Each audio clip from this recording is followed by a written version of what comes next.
If you're anything like me, you'll know that it's really easy to get scammed when you're shopping for sim racing products, especially when you don't know what you're looking at. And so in this video I just wanted to clarify some things and help you when you're shopping for sim racing products. Tip number 5 is literally just to stay away from Amazon. Just stay away from it. Unless it's Prime Day and you're gonna get a good deal, most deals on there are really not actually deals. It's just you're paying way too much, or you could be shopping on eBay or something, or any other website that would help you. Because Amazon is just so widely used, the prices are going to be higher, and they're going to be able to get you. So just stay away from Amazon, of course, unless there is like a deal or something. Just don't use it. You're also going to want to stay away from any other big mainstream websites, especially the Logitech website and the Fanatec website, because you're just going to have the highest prices on them, and you're only going to be paying what the company wants for whatever product you're buying. And of course you're supporting them, which is a great thing, but if you're specifically going for cheap products and you just want you have a very tight budget, you're just going to stay away from the popular websites and go for used websites like eBay and Mercari.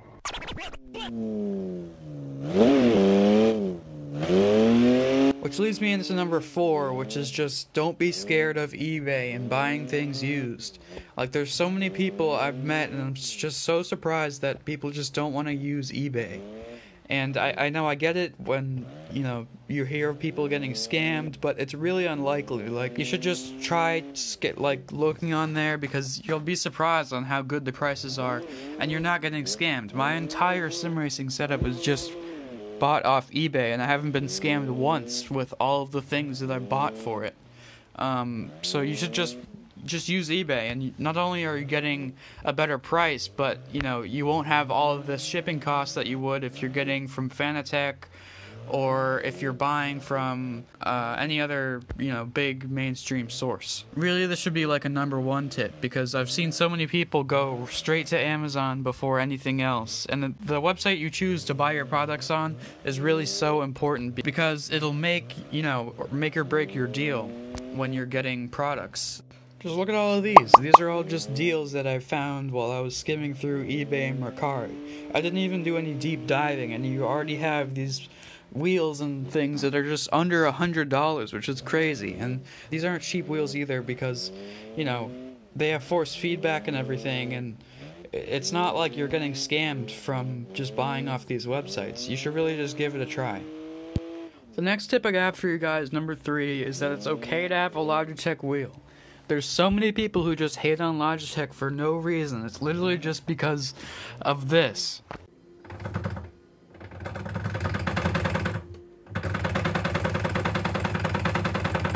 But the clunkiness is literally the only bad thing about this Logitech wheel. A lot of people, including me, think it's the best wheel that you can start with, for the value, because for only $200 you can get a shifter, pedals, and a wheel with force feedback for, it's a great price. In reality, the Logitech wheel is actually the most popular one, so nobody's gonna think down on you for having it. It's better that you have a wheel in the first place instead of a keyboard or a controller. A lot of people envy you just for being able to, invest into a sim racing setup. Not only that, but the Logitech wheels are also so popular that they've dropped in price significantly. A year ago, I bought one for $200, and that was a steal from eBay. They were usually going for $200, $230, stuff like that. But now, in this climate, I actually lost my money, because they're going for, $180, $170. I might even sell mine to get a new wheel, because I just don't want mine to drop in value so much. Tip number 2, the second one, is don't buy off-brand wheels. There are a lot of wheels on the market now that have been trying to compete with the modern sim racing market, and they really just don't hold up to, the standards that we have today. There are companies like PXN and Hori that I really, really think you should stay away from.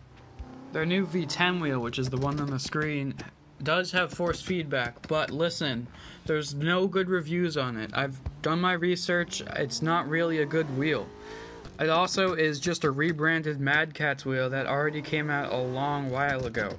It's just really not worth getting. And the Hori wheel, which you can see right now, is also not any better. It doesn't even have any force feedback, and it's really just like a plastic piece of junk.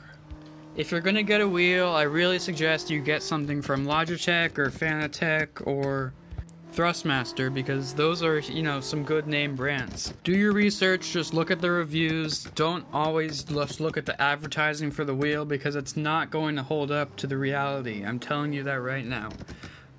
Before we get to the last one, I wanted to say an honorable mention, which is get a good PC.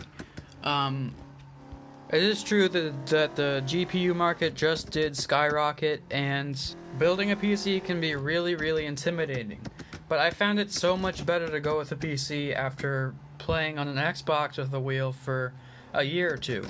It really expands your options, and there's so many more things like different shifters and handbrakes and whatnot that you can just get for PC that makes it so much better than going for a console. Additionally, you're going to get a better value if you go for a PC, and you can pack more performance into every dollar. Even though it can be intimidating to build a PC, just do a little bit of research, and it's really not that hard. It's like putting a puzzle together, except for, all the pieces have these weird little shapes. Anyway, I just suggest getting like a 1050 Ti or a 1650 Super for your first PC build, and if you already have a PC, then you're even better off. This very last tip, number 1, is don't cheap out on a wheel. Now, I know this whole video has been about, how you can be cheap when it comes to sim racing, but the wheelbase is really the most important part of your sim racing setup. Even something like a Logitech is better than a T80 with no force feedback, and you're just gonna have a really bad time. I ended up getting a no force feedback wheel, the Thrustmaster Ferrari one, and it just didn't really, suit my needs. I wanted to do a lot of drifting, and with that 270 degree steering, it's just really not a fun experience. It's not the same amount of fun that you get with a Logitech wheel or anything with force feedback and more degrees of rotation. Seriously, if you're going to spend all this money on a wheel, then spend more time saving instead of buying a wheel at this moment, because you will get your money's worth if you wait and buy a better wheel that actually has force feedback, because you'll get sucked into the trap of buying a wheel with no force feedback. Thank you guys so much for watching this video. If you made it to the end, I'm experimenting with this kind of content, and liking the video and commenting anything, your thoughts, whatever, that would really help me out and encourage me to, make more videos. And I want to see what you guys like. I'm not just making videos to please myself. So please just comment down below like what you think of the video or anything, any of your thoughts. Just tell me, and I'll consider them for the next video that comes out. Thank you guys so much for watching, and I'll see you in the next one.